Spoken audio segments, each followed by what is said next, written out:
So friends, very good afternoon to all of you. My today's lecture topic is World War One. So this is a very serious kind of topic, which is probably me asking the SSB for both for as a lecture topic, and it will be discussed as a group discussion. So this lecture will be discussing on in a short. I will be covering this topic. So I will divide my topic into three parts. First, we'll be discussing about what are the reasons for the World War One, what are the players who have fought this war, and what are the consequences of World War One.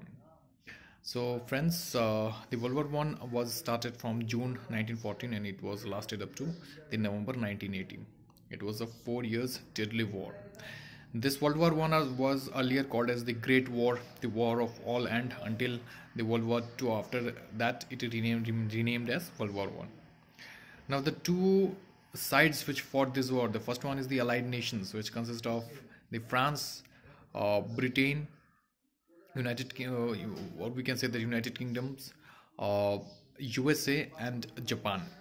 And on the next, there was a central power, that is Germany, Austria-Hungary, and Italy.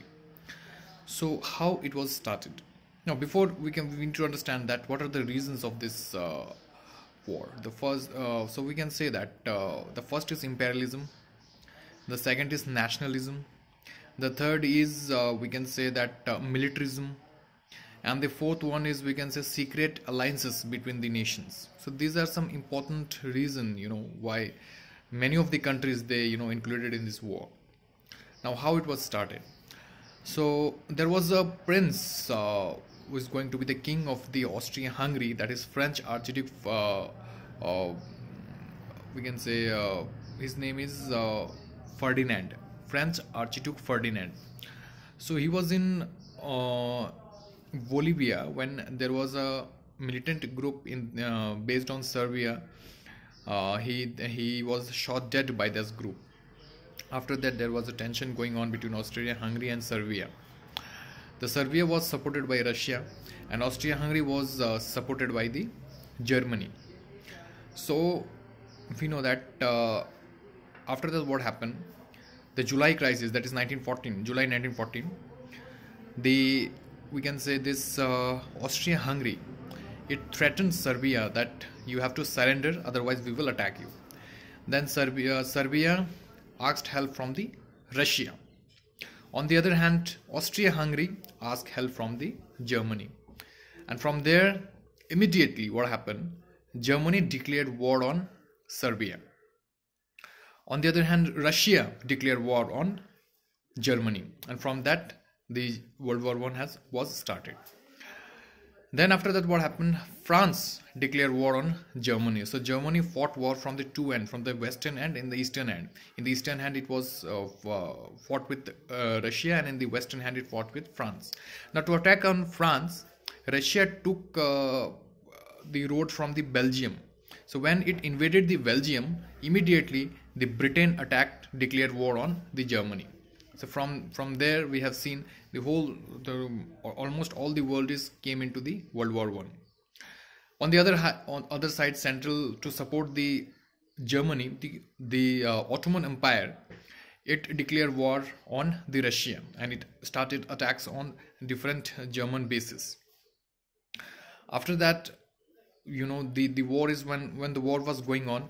This war was fought on trenches. After 2 to 3 years, the soldiers they stay on that trenches, and that time we know that many of the soldiers were there. They got hurt. Many of the disease that time it spread, like pneumonia. We can say Spanish flu and TB. So there are numerous diseases where the soldiers were affected by that. After that, we have seen the Germans were started attacking the Britain, attacking most of the it invaded the France and it went up to the Paris. But because of the support of the Britain, the France attacked on Germany. After that, what happened? We have seen that during the 1917, the Russian Revolution had started, and there was a rise of the Lenin. So Lenin has made a treaty, ceasefire agreement with the Germany and he went off its forces. But during the same time, what happened? The Germany started attacking its, the through its submarine fleets, and it started attacking the U.S. naval ships, passenger ships, and from there, U.S. Came into the war, and it started sending thousands, 10,000s, 20,000s of its soldiers every day to help the Britain. And from there, we have seen this is we can say the turning point of the war, when because of the help of the United States, the Germany, Germany had to surrender the war. It was unable to fight with most of the nations like France, Britain, and USA. And in 1918 November, the ceasefire agreement was signed, and the Treaty of Versailles was signed between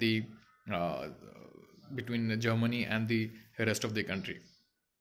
According to this Versailles, Germany had to fine a huge fine is had to given to and they had to paid, and a lot of compensation has to paid by the Germany. And we can say this compensation and the fine imposed on Germany is led to the Second World War. Now, what are the consequences of this First World War? So we have seen after the First World War, there was we can say around 1.5 crore people got died.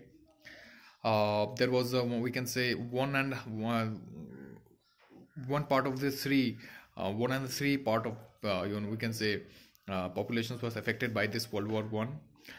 There was a decrease in men's populations. Women's were started working, and then we can say there was the USA got benefited by a lot because it started sending weapons and started giving loans to many of the countries, and that was the reason why economically today USA is most developed country. Then we can say the German colonies were divided into French and Britain, and after that we have seen the Austria-Hungary were separated, became the two new country. Bolivia, then we can say Bolivia, Poland, Czech Republic, many of the countries they got independence, and the Ottoman Empire were vanished, and it became the today Turkey. So we have seen after 20 years, the World War II was started because of the rise of the Hitler. Thank you very much.